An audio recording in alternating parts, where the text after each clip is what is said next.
तर hi hello नमस्कार मित्रांनो, मी खुशीच फूड रेसिपी या चॅनलमध्ये आपले मनापासून स्वागत करते. तर आज आपण बनवणार आहोत डाळ भाजी, विदर्भ स्पेशल अशी डाळ भाजी. त्यासाठी मी लसूण, मिरची आणि जिरं छान मिक्सरमधून पेस्ट करून घेतलं आहे त्याचं. आणि त्यानंतर मी पालक, डाळ, तुरीची डाळ, शेंगदाणे व टोमॅटो हे छान असे कुकरमध्ये 3 शिट्ट्या होऊन छान शिजवून घेतले आहे. त्यानंतर कढाई ठेवली, कढाईमध्ये तेल तापत घातले. तेल तापल्यावर त्यामध्ये जिरं घातले आणि जे वाटण केले होते ते आपण मिरचीचे तेही यामध्ये छान तेल सुटेपर्यंत परतून घेतले आहे.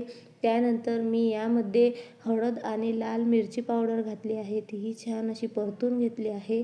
आणि छान त्यामध्ये थोडं पाणी घालून तेल सुटेपर्यंत छान शिजवून घेतले आहे. त्यानंतर आपण जेही पालक डाळ शिजवून घेतली होती ती आपण या भाजीमध्ये घालून घेणार आहोत आणि छान असं त्यामध्ये मीठ घालून मिक्स करून घेणार आहोत.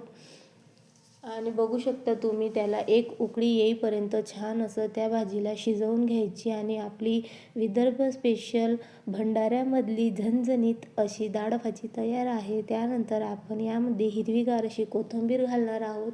बघू शकतात तुम्ही आपली डाळ भाजी तयार झाली आहे. त्यानंतर मी भातही बनवून घेतला आणि आपली ह्या भाजीसोबत तुम्ही भातही खाऊ शकतात, खूप छान लागतो. आणि पोळ्याही मी बनवून घेतल्या आहेत. तर तुम्ही पण या जेवण करायला. सबस्क्राईब नका